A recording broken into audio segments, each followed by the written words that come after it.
So welcome to London Learning Lean. Next week, we've got Ashwini Ashwini Narayanan, who will talk about her work defining p-adic L functions.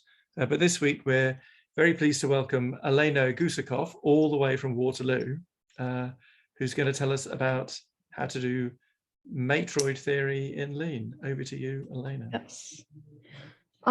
So I'm going to, explain matroid theory concepts and then explain how we implemented them, because I think most people haven't seen matroid theory before, because it's not really common. But yeah, okay. So first of all, the motivation. Why study matroids? So matroids generalize concepts in graph theory and linear algebra and kind of abstract certain things away. And those properties that are abstracted away are like really nice for certain contexts. So you can use matroids, for example, to show that the greedy algorithm, for example, produces an optimal solution for certain problems. Like if you have something that is a matroid, you can show for a fact that the greedy algorithm will provide an optimal solution if you're trying to find like certain properties for it.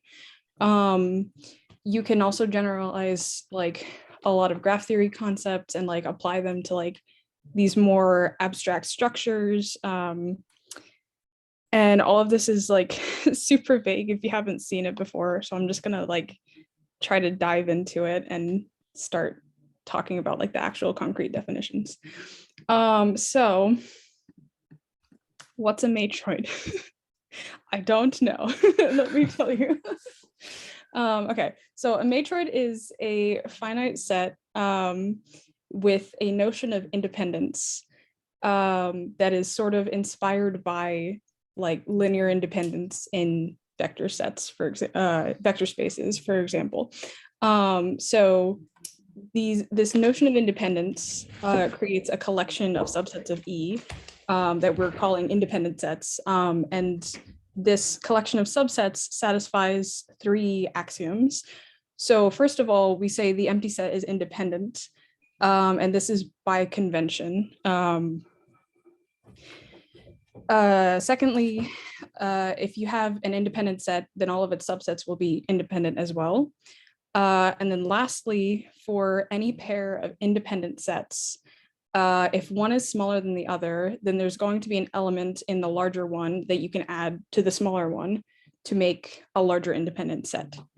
And if you recall from like linear algebra, I think, is this the Steinitz exchange lemma? I'm not 100% sure. I'm a little bit fuzzy. Yeah, Steinitz exchange lemma. Yeah, so that's that concept. Shoot, I had a thought. What was I gonna say? All right, hopefully it'll return to me. Yeah, so that's the definition of a matroid, and it's a little bit tough to wrap your head around when you first see it, because it's just kind of abstract. But this is kind of the most common definition, I guess, that I've seen. So I'm just presenting this definition here, and then for the rest of the talk, I'm going to provide a couple of other definitions that are equivalent, as well as examples of matroids, and show how we've implemented the definitions in Lean, basically. Okay. So first, the Lean implementation for this definition. So we have, our empty set is independent by convention. Then for I and J, where I is a subset of J, if J is independent, then I is independent. And then lastly, for all pairs of independent sets, if the cardinality of one is less than the cardinality of the other, you can find an element in the larger one that you can add to the smaller one and get a larger independent set. Okay, so our first example of a matroid, we're going to talk about the or finite subsets or finite sets of vectors from a vector space. So you can show that if you have just an arbitrary finite set of vectors from a vector space, that it will satisfy these three like independence axioms. I'm not going to go over the proof, but the proof isn't hard because, like, as I mentioned, I2 is just the Steinitz exchange lemma, and then the first two are kind of just, you get I1 kind of just for free because that's also just a property that's true in vector spaces. And yeah, so there you go. And then with linear algebra in mind, we borrow a concept from vector spaces, which is rank. So we define the rank function of a matroid to be the function that maps a subset of our ground set to the cardinality of the largest independent set contained in X. So you're essentially saying, much like in a vector space, you're taking the largest independent set contained in that set, and that becomes the rank of it. And so we often abbreviate, we write it like Rm of X or abbreviate it to just R of X. Is it truly a max for general matroids? I mean, are they all for vector spaces are all the same, right? What do you mean? Like what do I mean? Oh, sorry, I'm talking nonsense. Yeah, I see. Yeah, so my question is more boring. My question is like, a maximal independent set's all got the same size or something. Yes, that is actually a property that's true for matroids and not just vector spaces. So it's one of those. Sorry.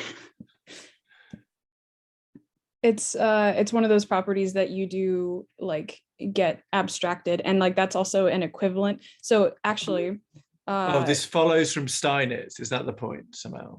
Yeah. So if you can swap that out with I2 and get an equivalent definition to this one and still get a matroid.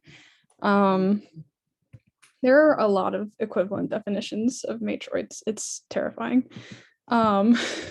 So here's another alternative definition. So if you have a function that maps from subsets of the ground or subsets. Okay, so ignoring the definition that we've established already, we can define an equivalent. We can make an equivalent definition if we take a finite set E, again, just the ground set. And if we have a function from its subsets to the natural numbers that obeys these four properties, then we again get a matroid. And in this case, this function is the rank function of this matroid. So just going over the properties real quick. R0 for any subset, we have that 0 is less than or equal to R of X. We have that R of X is less than or equal to the size of X. For any two sets or subsets of E, such that one is a subset of the other, we have that R of X is less than or equal to R of Y. For any pair of subsets of E, we have that this inequality is a thing. So this is called the submodular inequality. It might remind you of the what's it called? I think there's a name for it. There's like a theorem that says the dimension of two subspaces. What is it again? So if you replace R with dimension of subspaces and then replace the less than or equal sign with an equal sign, you get, what was the name of it? You get like a certain equality that's pretty common in linear algebra. I'm just forgetting the name of it right now. But that is another property that can get abstracted. And just in the case of matroids in general, it becomes a less than or equal to sign as opposed to just equality. But yeah, basically the rank of X union Y plus the rank of X intersect Y is less than or equal to the rank of X plus the rank of Y. And so this defines a matroid. I won't go into the nitty-gritty details of the proof because it's just, yeah, like it's, yeah. But then our implementation is just this. We have our rank function with these for axioms. 0 is less than or equal to R of X is less than or equal to the set of X. Sorry.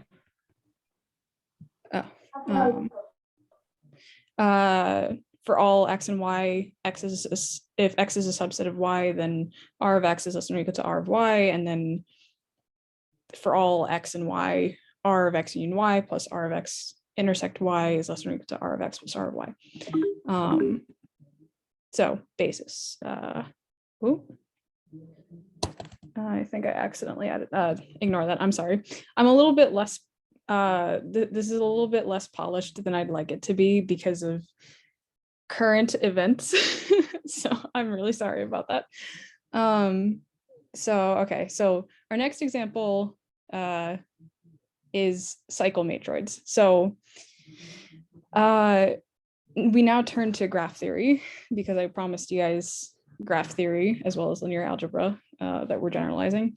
So you can define a matroid on the edge set of a graph so instead of a lot of graph theory concepts will focus on the vertex set of a graph as opposed to the edge set. And this is something that tripped me up early, like when I was learning about matroids. But in the case of matroids, when we're talking about graphs in matroid theory, we're focusing on the edges as opposed to the vertices. So we define a matroid on the edge set of the graph. So the edge set is going to be the ground set of the matroid, and then the independent collection or the independent sets of this matroid are going to be the set of forests of G. And that's why we call it the cycle matroid, because essentially a forest is an acyclic graph. So if you remove the cycles, then you get independent sets. So we define independence as being sets that are acyclic or sets that are forests. So we then can like borrow this concept of cycles, and in matroid theory for some reason we call them circuits, and there's a bit of a like tension there because there's also another term in matroid theory that is cycles, but it means something a little bit different. But that aside, so the concept of a cycle in a graph, we abstract that as being a circuit in a matroid. And so formally, I guess, we define a circuit in a matroid to be a minimal dependent set. So it's a circuit C is dependent or not independent, but for any element in C, if you take it out, you get an independent set. So then this gives us another definition. Again, proof omitted. So a matroid consists of a finite set E called the ground set and a collection C of subsets of E satisfying the empty set is not in C. For any pair C1 and C2, if one is a subset of the other, then they're equal. And then if C1 and C2 are contained in C such that C1 and C2 are not equal and there's some E contained in their intersection, then there's going to be some third C3 contained in C1 union C2 remove E such that C3 is in C. So if you have this collection of subsets that satisfies these three things, then you get the collection of circuits of a matroid. So this this is an equivalent definition, just from the perspective of the circuits, so the minimally dependent sets as opposed to the independent sets. And you can show that like they're completely equivalent, like all these three definitions that I've showed so far. And so here's the lean implementation. So again, empty set is not a circuit. And for any pair of circuits, if they're both circuits, then they can't be contained in, one can't be contained in other than that violates the minimal quality. And then for any pair of circuits that are not that are distinct, if you have an element in their intersection, then you can get a third circuit by taking their union and removing that element, and that third circuit will be contained in that. Okay, so finally, bases. So there was no finiteness hypothesis on alpha in that last slide. It was so finset alpha. We're working with. But alpha itself might be infinite. Is that the way it works? Yes. Alpha can be anything. So you can. I see. Like in the same way that like a vector space contains infinitely many, like, because you have like, the scalar multiples of vectors that can be like any, and like linear combinations. But then you define the matroid on the finite subset of that. Okay, got it. Yeah. Thanks.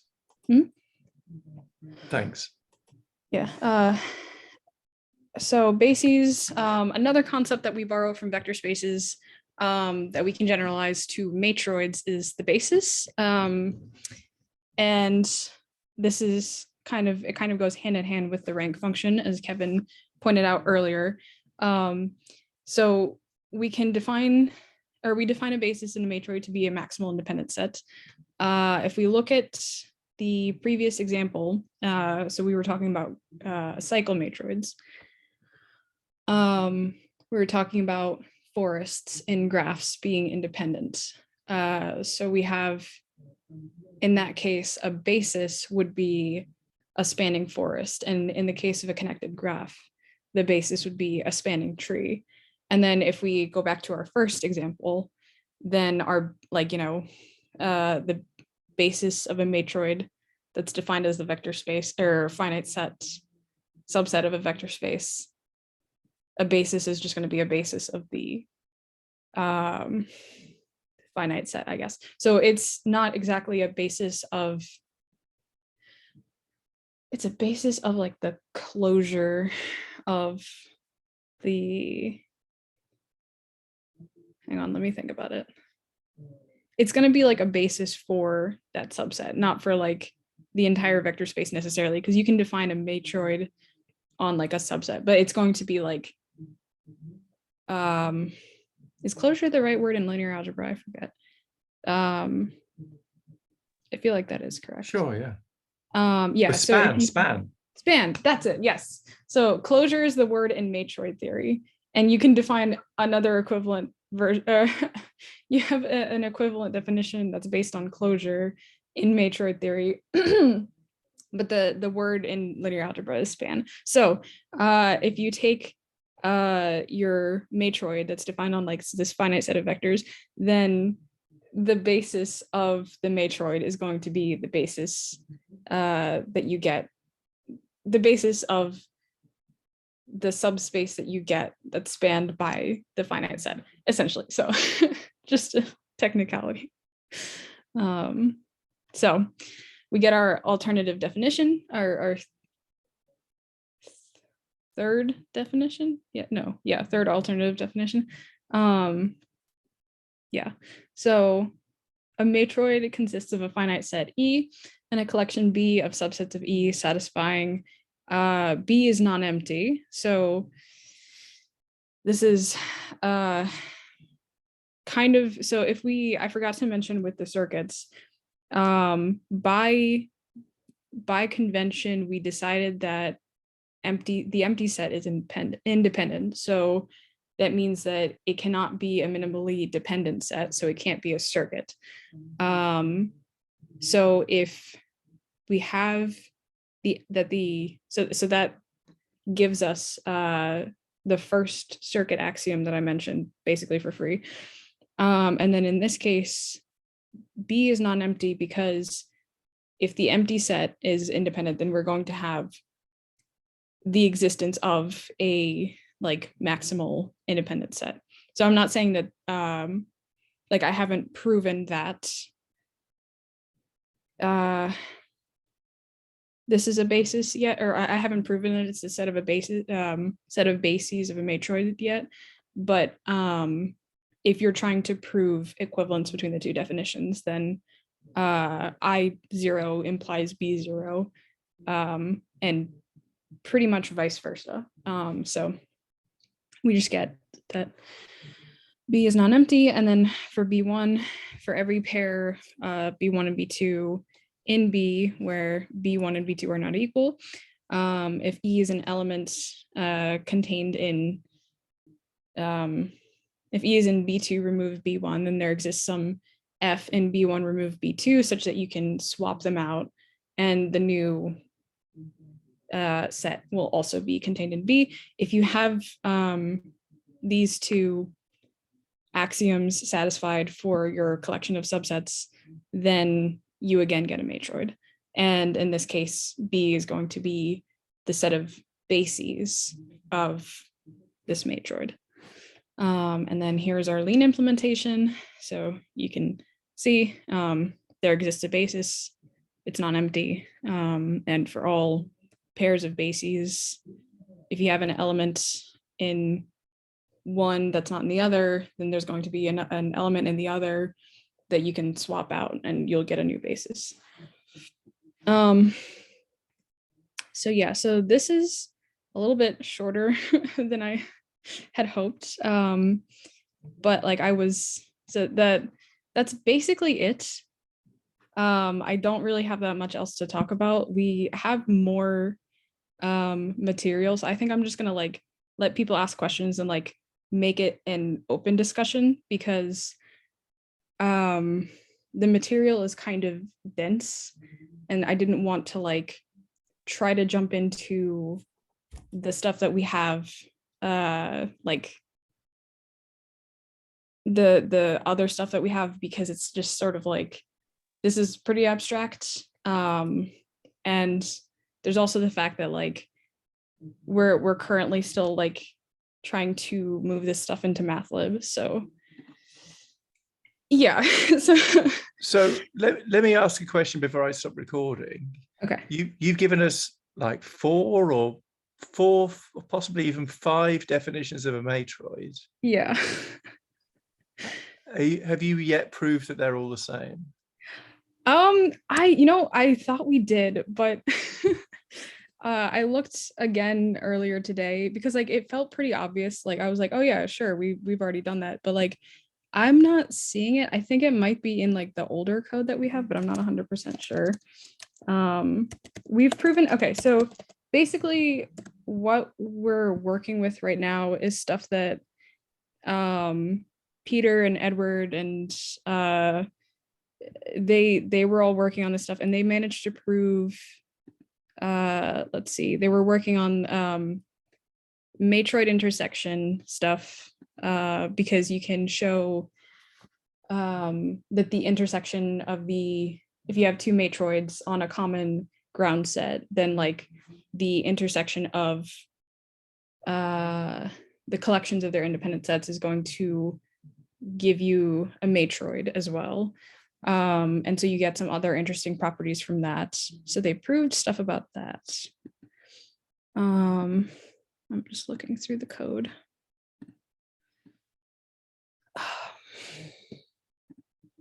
And they actually proved like, or they defined like a bunch of constructions as well. So there's some stuff that you can do with matroids that's like, you can define direct sums. You have stuff like contraction and deletion of elements, which you get as like a generalization of graph theory concepts. You have the dual. Oh, the dual.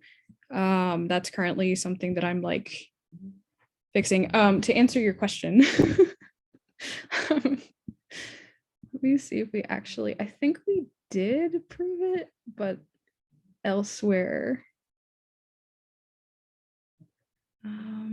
Yes, it's proven here. I can, I mean, somehow it's not a theorem, it's a collection of constructions, right? Yeah. Given a basis family, you have to make a something else family. Yeah, pretty much. So you kind of, yeah, it's here, how do I switch screens? Because I can show you the code. I'll just stop sharing and start again. Okay. Here. So this code is old, and we're currently working on bringing it up to date with MathLib and like trying to get it to match MathLib like naming conventions and everything. But yeah, yes, it does need fixing. But we have that. So it satisfies I2 and I1 and everything, and that's how we had it defined before, where we had definition satisfies. Here, let me show you. I'm sorry about this. This is kind of so this is how we had like the first definition set up before, where definition satisfies I1, I2, I3, and then like this. And I moved the actual properties themselves into the structure. So then within our... So what you then want is you want a function that, given a term of the old structure, one structure, like given a term of the C structure, the CCT, gives you a term of the I structure, right? Pretty much, yeah. It's kind of frustrating design thing, because on the one hand, having all the equivalent definitions is really convenient because you want to be able to talk about matroids in different ways, because different examples of matroids will be constructed with different properties that like you're keeping at the forefront, right? Like, because like if you're talking about graphs, for example, you really want to be able to talk about circuits or cycles in the graph. And if you're talking about, I don't know, talking about rank is nice because you have like something that's, I guess, pretty easy to work with. And yeah, but like at the same time, you don't want to duplicate code. And so you don't want to have to like switch back and forth. So it's like something that we're sort of working out, I guess. Okay. I've got more questions, but I'm going to stop the recording first. So, okay. I mean, thank you very much. And I'm going to stop this.